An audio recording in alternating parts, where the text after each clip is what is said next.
መቆጣጠር አለብሽ ሩቅ ኖ አይደለም። ወይ ራህመት ሰሚኝ ማለት እዚህ ሰውዬ ጋር ማዋውላት ነገር የለም። ገባሽ? ትደውልም እንዳደረገች ስትል ልንገርሽ ራህመት አዳምጪኝ እሺ ማሬ። እኔ አሁን ምን ጥፋት አለብኝ? እቤት ወላሂ ለማስተካከል መስለ ቪዲዮ የሰራሁት አሁን ለማስተካከል አንድ ቪዲዮ የሰራሁት ለሷ ብዬ ትቻታለሁ እንዴ? በቃ ሳታዋዊ እንዴት ይሄን ብር ትሰጫታለሽ? እንዴት 590 ሺህ አምነሽ አትሰጫታለሽ? ምናምን በቃ እንደዛ ነው የሚባለው። እኔ ያለሁበት አምነሽ ሰጥሽ ምን አደረኩሽ? ምንም አላደረግሽኝም። ምንም አላደረግሽኝም። ስሚኝ አንቺ ይሄኛው ሰውዬ ውክልና እንደሌለው ታውቂያለሽ። እዚህኛው ሰውዬ ጋር አላገናኝሽም። እኔ ለዚህኛው ሰውዬ ብር ብሰጥ ራሱ ይሄኛው ሰውዬ ካላዋልኩት ይችም ልጅ ባዶ ናት። ብርን ብሰጥ እሺ እኔ 60 ሺህ ብሩን ስሚኝ ልንገራችሁ እዚህ ጋር ነገ ብሩን አስገባለታለሁ። አጠገቤ እንዳደርሽ አለቀ። እሺ ብር አደረግሽ ማለት አጠገቤ እንዳደርሽ በቃ አለቀ። ራህመት አዳምጪኝ። ስሚኝ ሰውዬው ውክልና የለውም እያልኩሽ ነው። ለሱ ብር አልሰጥም። ይሄኛው ሰውዬ ታስሮ ነበር። እኔ ሲጀምራቡ አንቺ ጋር እኔ ምንም መነጋገር አልተረጋገሩ እያልኩሽ ነበር አይደለ? ብሩን ነገ አስገባለታለሁ። ሁሉም እንደዛ አይደል እያሉ ያሉት? አይደለም ተረጋጊ ውዴ ተረጋጊ። አሁን እኮ ምን እንደመሰላቸው ታውቂያለሽ? እዚህ ጋር ለሰውዬው ለምን የቁልፍ አልሰጠሽም እኮ ነው እዚህ ጋር ያለው። እሺ አሁን ዝም በይ። እሺ አሁን ዝም በይ። እሺ ሩቅም ዝም በይ። ሁላችንም እንስማ። ይሄውልሽ አሁን እዚህ ጋር የሚጽፉት ሰዎች ይሄ ሰውዬ ምንም ኃላፊነት እንደሌለው ስላልተረዱ ነው። አንደኛ ሩቅ ይሄ ሰውዬ ያዋዋለው ወይም የቤቱ ኃላፊነት ያለበት ነገ ብሩን አስገባለታለሁ። 40 ሺህ ብሩን ማነው 45 ሺህ ብሩን አጠገቤ እንዳደርሽ ማን ሩቅያም አጠገቤ እንዳደርሽ ማንም ሰው አጠገቤ እንዳይደርስ። እንደዛ አይደለም ውዴ አሁን ድረስ ነው። ተረጋጊ። አይመለከተኝም። ይኸውልሽ አይመለከተኝም። አንቺ ነሽ እዚህ እያሰደብሽኝ ያለሽው። አንቺ በደንብ ታውቂዋለሽ ጉዳዩን። ይሄ ሰውዬ ብርን ብሰጠው ያኛው ሰውዬ ካልመጣ ጓደኛዬም ነግራሻለች። እዚህ ጋር ስሟን አልጠራም የተከበረች ስለሆነች ያ ሰውዬ ታውቃለች፣ ማን እንደሆነ ታውቃለች። እሷም ነግራሻለች አይደለ? ያ ሰውዬ ካልመጣ አንቺ ውሉን መዋዋል አትችይም። ይሄ ሰውዬ የሚፈልገው ገንዘብ መቃሚያ እንጂ ውልን የሚያዋውልሽ ሰውዬ አይደለም። አይ ብሩን አስገቢ አይደለ? ቀስ ብለሽ ምን አበሳጭሽ? እኔ በክብሬ ማንም አባቱ እንዲመጣ አልፈልግም። እንኳን እዚህ ላይቭ ላይ ልታሰድበኝ ቀርቶ አይደለ? ማንም እሺ ማንም እሺ አሁን እንድናድርግ ሩቅ እኮ በቃ አሁን አንቺን መረዳት መቻል አለባት። ይኸውልሽ ስለሷም ቢሆን 45 ሺህ ነገር አሁን ለምን ሳታስገባለህ ሄደች ነው እኮ እዚህ ጋር ያለችው አይደለ? እኔ ነኝ ማቀስ ቆን ሁኔታ ለምን ታስገባለሽ? ለማይመለከተው ሰው ለምን ታስገባለሽ? ልጄ ይሙት ነገ አስገባለታለሁ። ነገ አይደለም አሁን ሳልተኛ ከዚህ ሲወጣ አስገባለታለሁ። ግን አጠገቤ አንድ ሰው እንዳይደርስ አለቀ። ሩቅ አሁን አንቺም እሷን ተረጃት። አንቺም ቻሌንጅ ውስጥ ነው አይደለ ያለሽ? ልጄ ይሙት ብያለሁ። ልጄ ይሙት ብያለሁ። እንደፈለጉ አድርጓ። ከዛ በኋላ ያዋውሏት፣ ማን ይምጣላት፣ ማን ሄድላት አይመለከተኝም። ሱቁ ላይ የኖርኩት እኔ ነኝ። እሺ ማን ውለታ እንደሰጠኝ አውቃለሁ። ለማን ቤት ኪራይ ስከፍል እንደነበር አውቃለሁ። ገብቶሻል?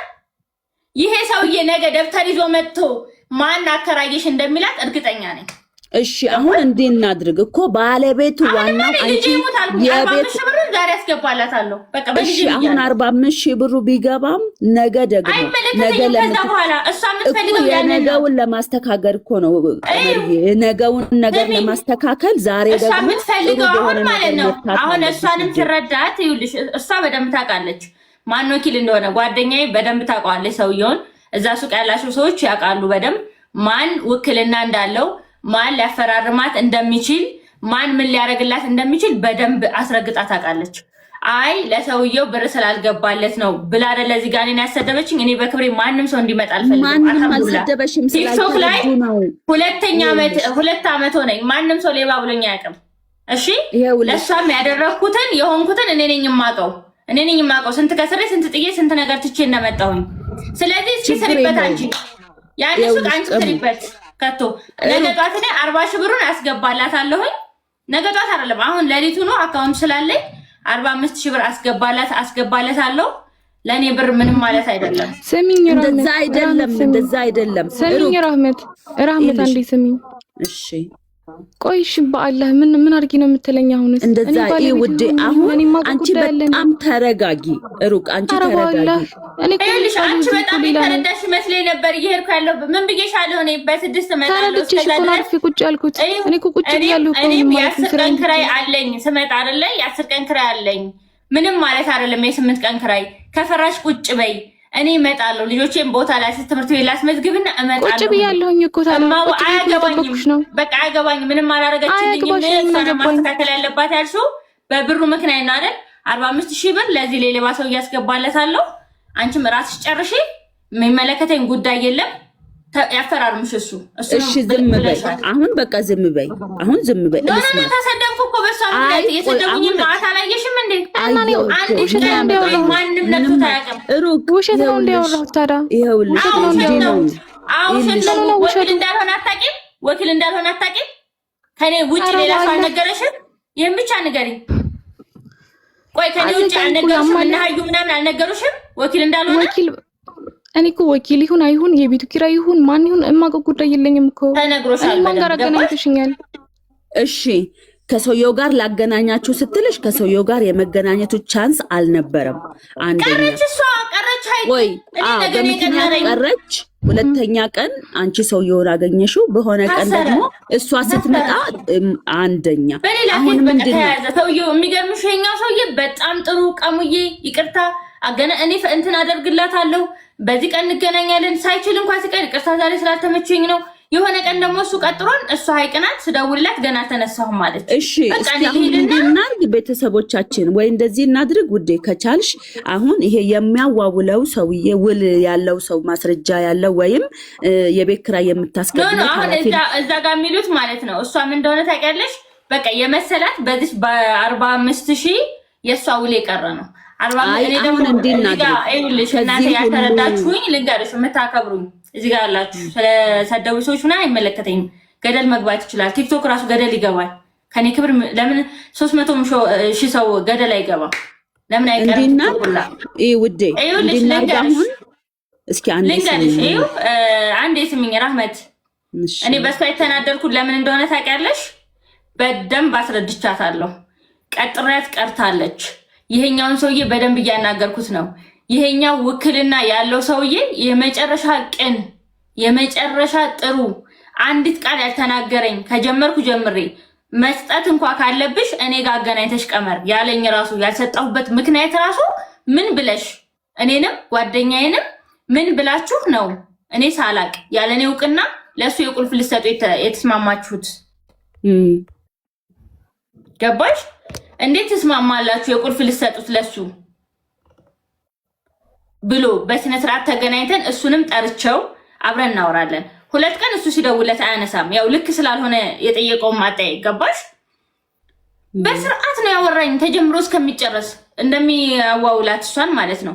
እኔ ነኝ ውክልና ያለኝ። እንዴት ብር በጎን ሰጣለሁ አላችሁ? መጀመሪያ አጠፋሽ። ዞሮ ዞሮ እሱ መጥቶ አንቺ መጥተሽ ልጅቱ መጣ እንገናኛለን ብሎኛል። ይሄኛው ሰውዬ ማገናኝባት ምንም ምክንያት የለም። ተስማማንም ሰጠኋትም አልሰጠኋትም ያ ነገር ከተፈጠረ ጀምሮ ትክክለኛ ወኪሉ እኮ ይሄ ነው። ለምን እሱ ጋር እንደዚህ ያደረግሽ ተብዬ ቁጥሩ ተሰጠኝ፣ የዚህኛው ሰውዬ ማለት ነው። የደወልኩትም በሷ ጉዳይ ነው። ከዛ በፊት ደውዬለት አላውቅም። ወኪልም እንዳልሆነ ይሄኛ ያወቅኩት በዛ ጉዳይ ነው። ገባሽ? እንዴት የቁልፍ እንትን ታደርጋለሽ? በዋናውን ወኪል ቁልፍ ስልክ እንስጥሽ አሉኝ። ደወልኩለት። ቁጥሩ ሰጥሻለሁ ነገር ደውይለት እና ይጨርስልሽ ብሩ እኔ ለዚህኛ አስገባለታለሁ። በቃ እሱ አስገብታለች። አንተ ጨርስልኝ በይና ራስሽ ጨርሽ። ቁጥሩ ነገር ልክልሻለሁ የዚህኛውን ሰውዬ። ቴንክ ዩ። በቃ የፈለኩት ይሄንን ነው የኔ ውድ። እኔ ግን ሰጣታለሁ እንዴ? እኔ እጅ ላይ ነው እኮ ጉዳዩ። ሊጨርስላት እኮ ነበረ። በ6 እኮ ልሄድ ነግሬያታለሁ። ይሄ ፊት ለፊቷ ነው። በ6 እመጣለሁ። እኔ 10 ቀን ቤት ኪራይ ሰጥቻት ነው የመጣሁት። ይኸው 10 ቀን ቤት ኪራይ አለኝ። እኔ የ10 ቀኑን ቤት ኪራይ ሰጥቻት ነው የመጣሁት። ገባሽ? ስለዚህ እኔ 10 ቀን ትችልሽ የለ እንዴ? በቃ 8 ቀን ምንም አይደል። 15,000 ብር ቤት ኪራይ ርካሽ ነው። ይቁጠር ተይው። እኔ እመጣለሁ። እኔ ስመጣ ነው ጉዳዩን የሚጨርስልሽ አልኳት። ብር አስገብቼም ሳላስገባም ሊዋዋልም ላይዋዋልም ይችላሉ። ብሩ ጋር የሚያገናኘው ነገር የለም። ብሩ የሚወስደው ሰው ውክልና ያለው ሰው አይደለም። ገባሽ? ያኛውም ሰውዬ ሲመጣ ምንድነሽ ላት ይችላል። አጋጣሚ ሆኖ የመጀመሪያ ቀን አናገርኩት። 2 ቀን ደወልንለት ማለት እዚህኛው ሰውዬ ጋር አላነሳም። በሶስተኛው ቀን እሺ ዛሬ እንገናኛለን። ሩቂን ቀጠርኳት። ማታ ነገ በጧት ነው ያልኳት፣ እሷን ማለት ነው ከሀይቅ ደሴ ሰውየው ጋር ላገናኝሽ አልኳት። እኔ ከዚህኛው ሰውዬ ጋር እልክ ይዞኛል። ሲቀጥል ደግሞ እኔ ራሱ ያወቅኩት ብሩን ልሰጠው ስል ነው፣ ወኪል እንዳልሆነ። ወኪል ካልሆነ ለምን አባቱ ነው የምሰጠው? ይሄኛውም እኮ ሰውዬ ነገር ሊጠይቀኝ ይችላል። ገብቶሻል? ይሄኛውም ሰውዬ